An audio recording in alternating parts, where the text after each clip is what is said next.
Welcome back to the channel. I'm the Irish Medic on YouTube and on Instagram. I am so excited to make this video. I haven't made a video in a long time. Med school has been quite a lot, but it's been so fun and so interesting, and I can't wait to tell you guys about it in my upcoming videos. And yeah, today I thought I would talk to you guys about things I didn't realise about medical school before I started, and hopefully you find this useful, and this will prepare you for when you start graduate medicine if that's something you're aiming for at the minute. So yeah, enjoy the video, like and subscribe if you haven't already, and yeah, let's get started. So the first thing I want to talk about is how I didn't realise in our first year of, well, it's a bit complicated to talk about it, but I'm in second year of my degree, but this is technically the first year of the graduate programme. So the grad programme is 4 years in the University of Liverpool.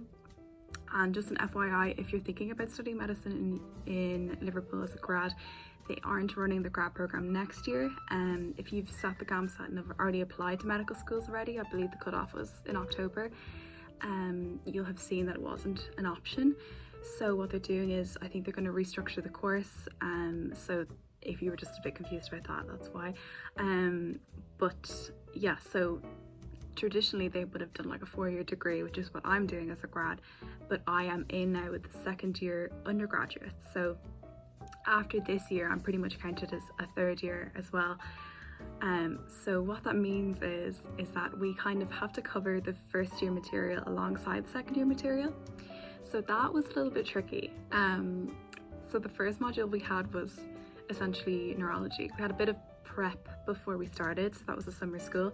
I think I might have mentioned that in one of my videos, but the summer school basically gave us a background to neurology, which is what we started with in second year, and it was a bit challenging because I'd never actually done, well, I'd done a bit of like neural transmission, I think it was my second year, but I really didn't know much. I didn't know much about the brain at all.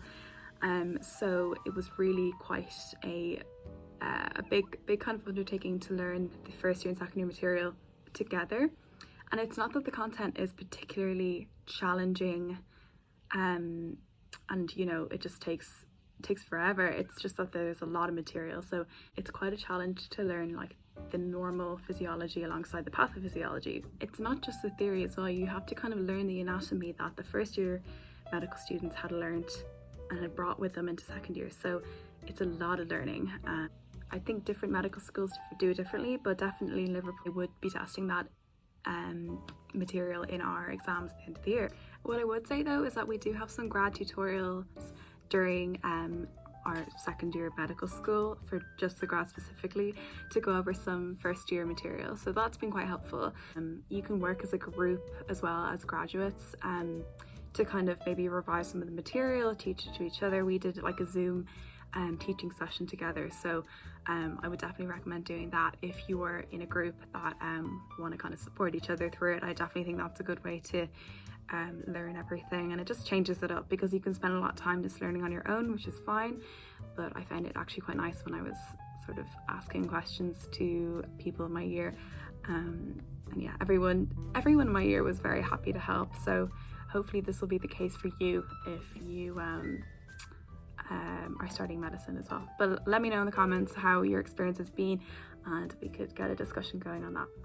Second thing I want to talk about is how I didn't realise that paper notes were still a normal thing. Like, people still use notebooks, they still use refill pad pages. That's kind of how I learned in my first degree. Now I would use flashcards. I've been using Quizlet recently, and writing up my notes on EndNote on my iPad, and that I felt was a good investment for me because I like writing, but I didn't want to have sheets and sheets of paper. But I definitely learned that you could use paper if you wanted to, and it's up to your style of learning. It doesn't mean, like, just because it's medical school doesn't mean everyone just learns with like all the high-end tech and MacBooks and things. If one way works for you, you should stick to that way. So, you know, don't be too worried if you can't maybe afford to buy a new MacBook or an iPad or an Apple Pencil and stuff like that. Like, if you learn effectively one way, I would definitely say stick to that way if you want to kind of stick to the way you've always learned. Anyway, rambling on that point, but that's one point. The third point I want to make is that you can work part-time and study medicine at the same time for sure. So I work weekends, and I've done that since September. So when I started medical school, I started my new job, and it's been fine. We've had a few assessments already, so we've been assessed on neurology, our foundation block, which was infection and immunity, the urogenital system, and I'm fairly happy with my grades. I think that if you have a weekend in medical school off every week, like, you can spend that either relaxing or working or studying, but you definitely need time to relax. And for me, I felt like I could sort of switch my mind off a little bit at work. It's different, I suppose, to actually studying medicine. I definitely would say don't worry if you need to work part-time. It's definitely doable. But I will check in with you guys after this year, and I'll check in with you next year as well, and let you know how placement's going with the part-time job as well. But as far as I know, a lot of people do it, and I actually work with somebody who's in a couple of years above me, and they're getting on just fine. So don't be too worried, and don't let that put you off if it's something that you have to do in your situation. My last point I have written down is that anatomy and working with pro-sections wasn't as mentally challenging as maybe I thought it would be.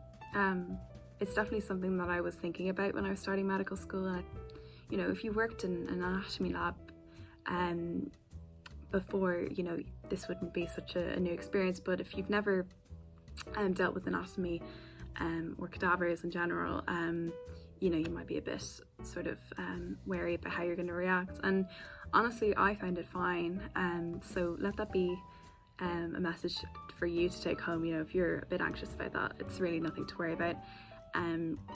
Obviously everybody's different, but I personally was just so excited to just learn all of the systems. And so far we've learned a lot of the theory, and then we've gone into the anatomy lab with an idea of what we're looking at. And not only was it a massive privilege to work with the pro-sections, but really it's a great opportunity to learn. And I have learned so much, and we work in pairs in our anatomy labs, and the lecturers have been great. Everybody who works in the anatomy lab have been so helpful, so that's been really good. And yeah, it was just really a new experience. But definitely when I went to the anatomy lab the first day, it was really a moment of wow, like, here I am studying medicine. People have been so amazingly generous to donate to our learning, and I can't be more thankful for that. So yeah, guys, I hope you found this video useful. Sorry about the lighting if it's a bit dark, but maybe it's an autumnal coziness I'm trying to show you guys. But I hope you found this video useful. If you have any questions at all, please put them down below. Please subscribe if you haven't already to the channel. I hope you've enjoyed my last couple of videos. I made some videos on the GAMSAT, and you're sitting it in the next cohort, or with the next cohort. Then best of luck, and I hope you find my videos useful. Okay, have a good week. Bye guys.